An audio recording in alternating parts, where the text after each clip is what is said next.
Hello प्यारे बच्चों, कैसे हो सभी। स्वागत है आप सभी का आपके अपने चैनल जेआरएफ स्टडी पॉइंट पर। जैसा कि हमने अपनी पिछली क्लास में श्री अरविंदो घोष के फिलोसॉफिकल थॉट्स और उन्होंने जो भी योग के बारे में सारी बातें बताई हैं और उन्होंने सच्चिदानंद यानी कि सच्चित आनंद के माध्यम से किस प्रकार ब्रह्म का और ईश्वर का जो है वर्णन किया है, और साथ ही साथ हमने जो उनका सुपरमैन है यानी कि जो मानव एक व्यक्ति किस प्रकार सुपरमैन बन सकता है अपनी जीवन में, उन सारी चीजों को हमने जो अपनी पिछली वीडियो में बहुत अच्छे तरीके से पढ़ लिया था। आज हम श्री अरविंदो के जो है एजुकेशनल थॉट्स के बारे में जो है पढ़ने वाले हैं। डिटेल तरीके से पढ़ेंगे, जानेंगे उन्होंने शिक्षा के विषय में अपने क्या विचार दिए हैं, किस प्रकार की शिक्षा जो है बालकों को होनी चाहिए, किस प्रकार का जो है स्कूल होना चाहिए, किस प्रकार के टीचर्स होने चाहिए। इन सारी चीजों की चर्चा जो है आज हम अपने इस वीडियो में करने वाले हैं। तो चलिए शुरू करते हैं अपनी क्लास को।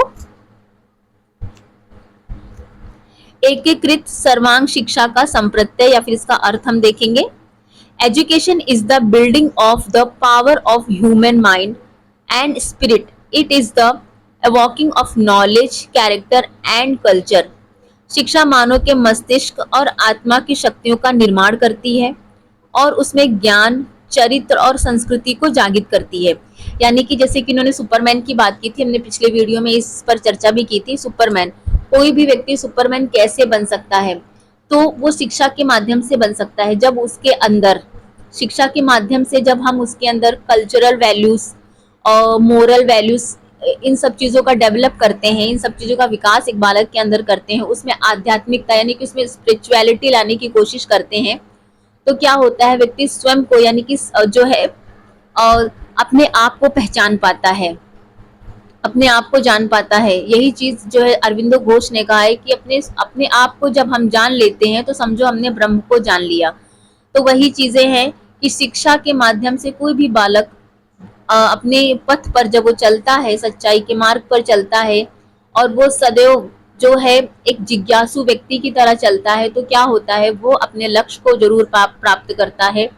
चाहे वो किसी भी तरीके से हो, वो आध्यात्मिकता के माध्यम से, मोरालिटी के माध्यम से, या फिर हम कहें कि वो कल्चरल के माध्यम से, यानी कि कल्चर को भी फॉलो करेगा, दूसरे के कल्चर को रिस्पेक्ट करना, उसमें नैतिक विचार होंगे, किस तरीके से हमें अपने बड़ों से बात करनी है, और स्पिरिचुअलिटी भी होगी, यानी कि अपने जो हमारे कर्म है उसके प्रति हमें प्रेम भी होगा।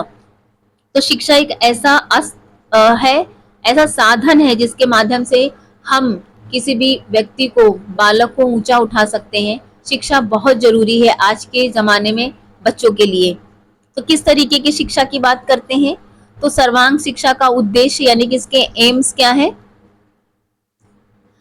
मस्तिष्क एवं आत्मा की सफलता। इन्होंने मस्तिष्क एवं आत्मा की सफलता की बात करी है। इनके कुछ पॉइंट्स हैं जिनको हम देखेंगे, जो इम्पोर्टेंट भी हैं। इन्होंने कहा है कि बच्चों के अंदर जो है शिक्षा का मुख्य उद्देश्य क्या होना चाहिए, मानव की आंतरिक शक्तियों का विकास करना होना चाहिए, और आध्यात्मिक शिक्षा पर अधिक ये बल देते हैं। यानी कि ये जो है स्पिरिचुअलिटी बच्चों के अंदर लानी बहुत आवश्यक है, इनका ऐसा मानना है, जिससे कि इनकी मस्तिष्क का और आत्मा को क्या हो, बल प्राप्त हो। दूसरा है शारीरिक विकास और शुद्धि, यानी कि बालकों की शारीरिक विकास बहुत इंपॉर्टेंट है। इसीलिए इन्होंने योग, ये खुद जब आश्रम में रहे हैं, अपने औरविले आश्रम में, तो वहां पर इन्होंने योग साधना की है और योग साधना पर पुस्तक भी इन्होंने लिखी है। तो ये योग की बात करते हैं।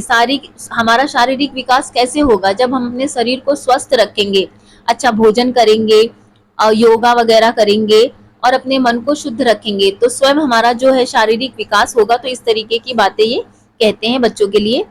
और ज्ञानेंद्रियों की शिक्षा है तीसरा, यानी कि एजुकेशन ऑफ सेंस ऑर्गन्स। हमारी ज्ञानेंद्रियां, बालकों को उनकी जो भी हमारी ज्ञानेंद्रियां होती हैं, जैसे कि हम शब्द, स्पर्श, रूप, रस, गंध, तो इन सभी चीजों का उन्हें प्रशिक्षण देना चाहिए। अपनी ज्ञानेंद्रियों को यूज करना जो है बालकों को सिखाना चाहिए। मानसिक विकास यानी कि मेंटल डेवलपमेंट भी बहुत इंपॉर्टेंट है, क्योंकि जब बच्चे क्लास में पढ़ते हैं तो उनका जो मेंटल जो भी उनकी मानसिक स्थिति होती है उस समय की, तो उसके अकॉर्डिंग बालकों को पढ़ाना चाहिए, क्योंकि क्लास में हर बच्चा दूसरे बच्चे से अलग होता है, हर बच्चे का आईक्यू लेवल दूसरे बच्चे से अलग होता है, तो मानसिक विकास बहुत इंपॉर्टेंट है। जब आप जब कोई टीचर क्लास में जब शिक्षा देता है, क्लास में कोई पाठ पढ़ाता है, तो उसे सभी बच्चों को ध्यान में रखकर एजुकेशन देना चाहिए। साथ ही साथ वहां पर उन बच्चों के साथ उन्हें जैसे कि उनको तर्क करना सिखाना, उनके साथ डिस्कशन करना किसी भी टॉपिक पर, उनसे डिबेट करना, इस तरीके की जब हम जो है बच्चों से वार्तालाप करेंगे, इस तरीके के क्वेश्चनार करेंगे, तो बच्चों के अंदर जो है मानसिक विकास होता है, उनके जो है मस्तिष्क में जो है खुद बातें आती हैं और उनका आंसर वो दे पाते हैं। अगला है वास्तविक ज्ञान, यानी कि नॉलेज ऑफ एक्चुअलिटी। अब ये क्या है? बालक को अहम भाव से ऊपर उठाकर अपने वास्तविक स्वरूप को पहचान सकने की शिक्षा देना ही महान लक्ष्य है। वास्तविक ज्ञान देना यानी कि बच्चों को ये नहीं कहना चाहिए कि आप झूठ मत बोलो, बच्चों से कहना चाहिए कि सत्य बोलो, तो बच्चे सत्य ही बोलेंगे, वो झूठ के विषय में कभी जान ही नहीं पाएंगे, यानी कि उनको वास्तविकता का ज्ञान देना। अगला पॉइंट है आध्यात्मिक विकास। बच्चों में आध्यात्मिक विकास बहुत इंपॉर्टेंट है। ये शुरू से ही जो है अरविंदो घोष ने ये सारी चीजें कही हैं। ये खुद इन्होंने आध्यात्मिकता पर बल दिया है कि बच्चों में जो है आध्यात्मिक ज्ञान होना बहुत आवश्यक है, क्योंकि इन्होंने आध्यात्मिकता को और जो है मटेरियलिज्म को, इन चीजों को एक दूसरे के परे नहीं माना है। इनका मानना है कि कोई भी व्यक्ति जब समाज में रहता है तो वो प्रकृति की चीजों को यूज करता है, लेकिन उसके साथ ही साथ उसे आध्यात्मिकता भी होनी चाहिए। हम एक चीज को स्किप नहीं कर सकते हैं। आध्यात्मिक ज्ञान से उसके अंदर क्या होगा, दूसरे धर्मों के प्रति जो है भावना उत्पन्न होगी, दूसरे धर्मों का वो सम्मान करेगा और साथ ही साथ अपने आप को पहचान पाएगा। अगला है अंतःकरण का विकास, चेतना की उत्पत्ति, यानी कि ओरिजिन ऑफ कॉन्शियसनेस। अब चेतना की उत्पत्ति कैसे होगी? श्री अरविंद के विचार से प्रत्येक प्राणी में दैवीय शक्ति विद्यमान होती है, यानी कि हर व्यक्ति के अंदर, हर व्यक्ति, आप, मैं, हमारे अंदर भगवान ने कुछ ऐसे गुण दिए हैं जो हमें वो ईश्वर स्वरूप बनाते हैं। तो क्या करना है, उन्हीं दैवीय शक्तियों को पहचानने की जो है बच्चों में क्षमता प्रदान करनी है। अगला है अंतःकरण का विकास, डेवलपमेंट ऑफ इंटरैक्शन। अब बालकों में किस तरीके से इसका विकास होगा? शिक्षा एक प्रमुख महत्वपूर्ण साधन होता है जिसका उद्देश्य क्या होता है? बालकों में अंतःकरण का विकास करना।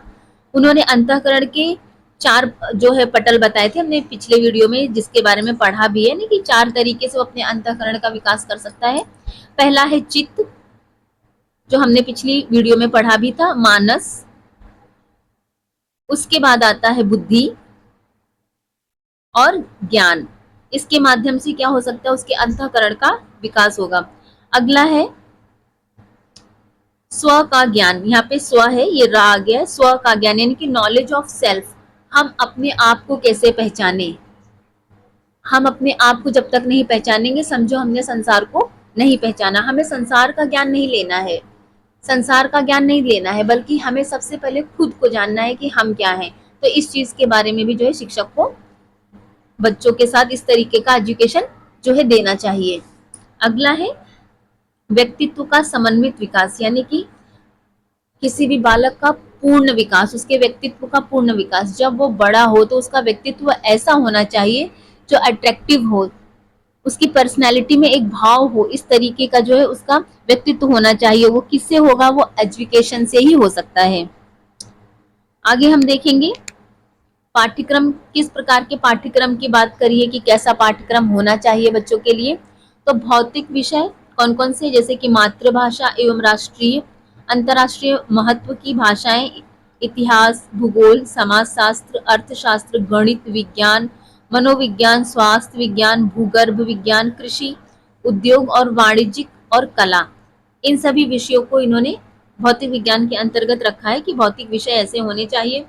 भौतिक क्रियाएं कौन सी होनी चाहिए? जैसे कि खेलकूद की बात करी, व्यायाम की, उत्पादन कार्य और शिल्प। आध्यात्मिक क्रियाएं भजन, कीर्तन, ध्यान और योग। आध्यात्मिक विषय कौन से होने चाहिए? वेद, उपनिषद, गीता, धर्मशास्त्र, नीति शास्त्र, विभिन्न देशों के धर्म एवं दर्शन, ये पाश्चात्य दर्शन की भी बात करते हैं। हमने वैसे तो सारी बातें पिछली क्लास में डिस्कस की थी, यहाँ पर सिर्फ हम उनके एजुकेशन की बात कर रहे हैं। अगर आपने उस क्लास को नहीं देखा है तो जरूर देखिए, फिलोसॉफिकल थॉट्स हैं, क्योंकि वहां से भी आपके एग्जाम में क्वेश्चन पूछे जाते हैं, उनके फिलॉसफी से भी। ये तो एजुकेशन है लेकिन फिलॉसफी से भी पूछे जाते हैं, तो आप उस क्लास को जरूर देखिए। वहां पर उन्होंने वो पाश्चात्य शिक्षा की भी समर्थक है, क्योंकि उनकी जो एजुकेशन रही है पाश्चात्य में ही रही हुई है, विदेशों में ही हुई है, इंग्लैंड में हुई है। बाद में वो भारत आए और उन्होंने अपने भारतीय दर्शन को पढ़ा, तब उन्होंने अपने दर्शन का निर्माण किया। परंतु उनकी अगर किताबों में आप देखेंगे, उनके दर्शन में देखेंगे, तो आपको पाश्चात्य दर्शन की बहुत सी चीजें मिलेंगी, क्योंकि सबसे ज्यादा प्रभाव उनका वहीं का रहा है। तो वो विभिन्न देशों के धर्म को भी पढ़ने की जो है बात करते हैं इसी वजह से। आगे हम देखेंगे प्राथमिक स्तर पर क्या शिक्षा होनी चाहिए। मातृभाषा, अंग्रेजी, फ्रेंच, सामान्य विज्ञान, सामाजिक अध्ययन, गणित व चित्रकला। माध्यमिक व उच्च माध्यमिक स्तर पर कौन सी जो है कोर्स होने चाहिए, तो मातृभाषा, अंग्रेजी, फ्रेंच, सामाजिक अध्ययन, भौतिक शास्त्र, रसायन शास्त्र, जीव विज्ञान, वनस्पति विज्ञान, स्वास्थ्य विज्ञान, भूगर्भ विज्ञान, गणित और चित्रकला। विश्वविद्यालय स्तर पर भारतीय एवं पाश्चात्य दर्शन, मनोविज्ञान, समाजशास्त्र, सभ्यता, इतिहास, अंग्रेजी साहित्य, गणित, भौतिक शास्त्र, रसायन शास्त्र, विज्ञान का इतिहास, फ्रेंच साहित्य, अंतरराष्ट्रीय संबंध, जीव विज्ञान और विश्व एकीकरण जैसी शिक्षा की इन्होंने बात करी है। साथ ही साथ व्यावसायिक शिक्षा भी बालकों के लिए बहुत इंपॉर्टेंट है। आगे हम देखेंगे शिक्षण विधि कौन सी होनी चाहिए, टीचिंग मेथड्स क्या इन्होंने बताए हैं बालकों के लिए। श्री अरविंद शिक्षक की क्रमिक विधि यानी कि सक्सेसिव मेथड ऑफ टीचिंग पर ही सबसे ज्यादा फोकस करते हैं। क्रमिक विधि, successive method of teaching. Shri Aurobindo शिक्षण विधि के निम्नलिखित सिद्धांतों को इन्होंने बताया है कि सिद्धांत क्या होने चाहिए। शिक्षा का माध्यम मातृभाषा होना चाहिए। बालकों द्वारा किए जाने वाले प्रयासों व अनुभवों को प्रोत्साहन दिया जाना चाहिए। बालकों की शक्तियों का विषयों की प्रकृति के अनुसार प्रयोग किया जाना चाहिए। स्वयं करके सिखाना चाहिए।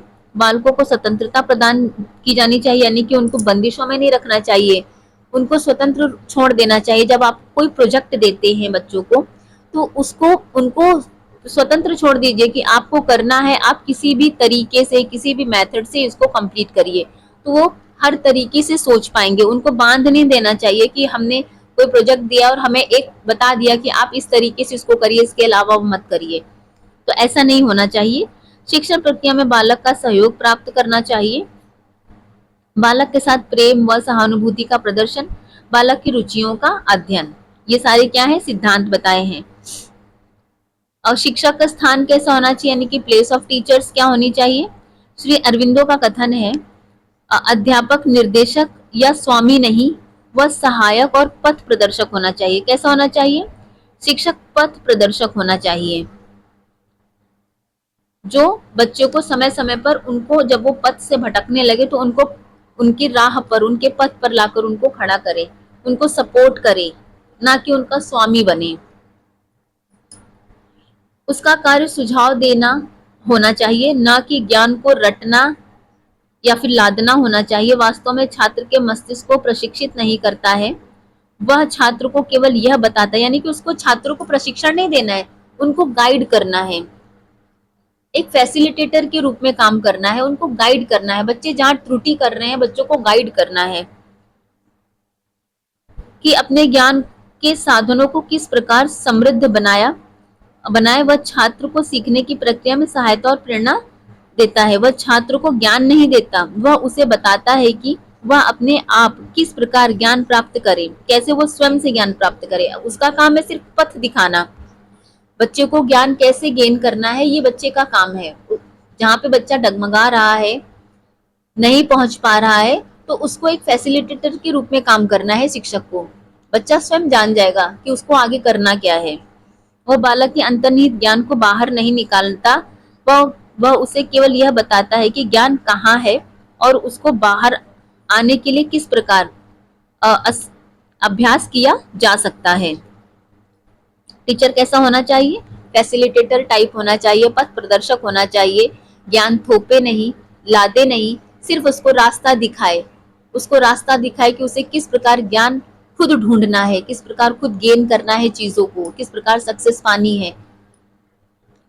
बालक का स्थान कैसा होना चाहिए, यानी कि child of place of child कैसी होनी चाहिए। शिक्षा अरविंद के शब्दों में बालक को माता पिता अथवा शिक्षक की इच्छा अनुकूल ढालना अंधविश्वास या फिर जंगलीपन है। माता पिता इसमें बड़ी भूल और कोई नहीं कर सकते कि वह पहले से ही इस बात की व्यवस्था करें कि उनके पुत्र में विशिष्ट गुण है, गुण क्षमताओं तथा विचारों का विकास होगा। प्रकृति को स्वयं धर्म का त्याग करने के लिए बाध्य करना उसे स्थायी हानि पहुंचाना है, उसके विकास को विकृत करना तथा उसकी पूर्णता को दूषित करना है। अर्थात मैं इसको इजी वे में बताऊंगी कि बहुत से पेरेंट्स ऐसे होते हैं, बच्चे के बचपन में डिसाइड कर देते हैं कि मेरा बेटा डॉक्टर बनेगा, मेरा बेटा टीचर बनेगा, मेरा बेटा इंजीनियर बनेगा, एक्टर बनेगा, सिंगर बनेगा, कुछ भी बनेगा, बचपन से ही डिसाइड कर दिया। ऐसा नहीं होना चाहिए, इस तरीके से बच्चों को थोपना नहीं चाहिए, बच्चों को स्वतंत्रता देनी चाहिए। बच्चे जैसे जैसे सीखते हैं उनके अंदर उनकी रुचियां, उनकी जिज्ञासाएं अपने आप बाहर निकल के आती हैं। बच्चा स्वयं डिसाइड कर पाता है कि उसे क्या करना है, उसे क्या बनना है। तो इस तरीके का है जो स्थान माता पिता का होना चाहिए बच्चों के लिए। विद्यार्थी को कैसा होना चाहिए, विनय होना चाहिए, परोपकार होना चाहिए, स्वाध्याय करने वाला होना चाहिए, एकाग्रता होनी चाहिए, सेवा का भाव होना चाहिए, आदि गुणों को अपने अंतर्निहित करना चाहिए तथा वह तभी देवी प्रकाश के प्रयत्न कर सकता है, यानी कि दैवत्व को प्राप्त कर सकता है। अनुशासन, किस प्रकार के अनुशासन की बात करते हैं तो प्रभावात्मक अनुशासन। प्रभावात्मक अनुशासन का मतलब यही है कि एक शिक्षक कैसा है, उस शिक्षक का आचरण देखकर, उसके व्यवहार को देखकर, उसके बातचीत के तरीके को देखकर, उसके हाव भाव को देखकर बच्चे जो है क्लास में सीखते हैं। तो टीचर का जो है स्वभाव अच्छा होना चाहिए, उसकी पर्सनैलिटी अच्छी होनी चाहिए, उसके बात करने का तरीका अच्छा होना चाहिए, और वो किस तरीके से काम करता है, किस फुर्ती से काम करता है, क्योंकि टीचर का व्यक्तित्व जो भी जैसा भी होता है बच्चों पर पड़ता है। तो टीचर का व्यक्तित्व जब बहुत अच्छा होगा तो बच्चों पर भी उसका व्यक्तित्व पड़ेगा और बच्चे उसी तरीके से जो है सीखेंगे, उसी तरीके का बनेंगे। तो इसीलिए उन्होंने प्रभाव की बात करी है। एक शिक्षक अपना प्रभाव बच्चों पर छोड़ता है तो वो प्रभाव कैसा होना चाहिए, अच्छा होना चाहिए। अगर टीचर अनुशासन में नहीं है तो बच्चे अनुशासन में नहीं रहेंगे, टीचर अगर अनुशासन में है तो बच्चे अनुशासन में रहेंगे और वैसा ही सीखेंगे। स्कूल कैसा होना चाहिए, अरविंदो के अनुसार विद्यालय में प्रत्येक जाति, धर्म, रंग, वर्ग आदि के बालकों को प्रवेश मिलना चाहिए। उनमें किसी भी आधार पर कोई भेदभाव नहीं किया जाना चाहिए। बालकों को अपने धर्म, संस्कृति और भाषा के अध्ययन के लिए सुविधाएं दी जानी चाहिए। विद्यालय में विश्व बंधुत्व की भावना से परिपूर्ण पर्यावरण बना रहना चाहिए, यानी कि किसी भी प्रकार का भेदभाव स्कूलों में नहीं होना चाहिए। हर जाति, हर धर्म के बच्चे को शिक्षा पाने का अधिकार है और शिक्षा, एजुकेशन जो है वो फ्री होनी चाहिए। श्री अरविंद द्वारा स्थापित अरविंद आश्रम, यानी उनका जो आश्रम है, अरविंद आश्रम कहें या फिर औरोविले आश्रम कहें, इन्हीं सब पद्धतियों पर आधारित है। वहां पर इसी प्रकार की शिक्षा की व्यवस्था इन्होंने की थी जब उसका निर्माण किया था अपने आश्रम का। तो आज की हमारी क्लास इतनी ही थी, हमारा ये टॉपिक समाप्त होता है। हमने सबसे पहले अरविंदो की जो है जीवनी पर हमने नजर डाली थी, फिर उनके फिलोसॉफिकल थॉट्स देखे थे, उनका सुपरमैन देखा था, सारी चीजों को हमने पढ़ा। आज हमने उनके एजुकेशनल थॉट्स को देखे जो बहुत ही इंपॉर्टेंट है। तो आप इस क्लास को, अगर आपको नहीं समझ में आई है तो इस क्लास को आप दोबारा भी देख सकते हैं, चीजों को जो है नोट डाउन करके नोट्स बना सकते हैं जो इंपॉर्टेंट चीजें हैं। और आज की हमारी क्लास इतनी है, हम फिर आपसे मिलेंगे। अगर आपको क्लास अच्छी लगी हो तो इस क्लास को लाइक, सब्सक्राइब जरूर करिएगा, बेल आइकन प्रेस करिएगा, जिससे कि मैं कोई भी नया वीडियो डालूं तो आपको उसका नोटिफिकेशन मिल जाए और आप उस वीडियो को देख सकें और जो अपने नोट्स भी कंप्लीट कर सके। तो आज के लिए इतना ही, मैं फिर मिलूंगी आपसे अगली क्लास में।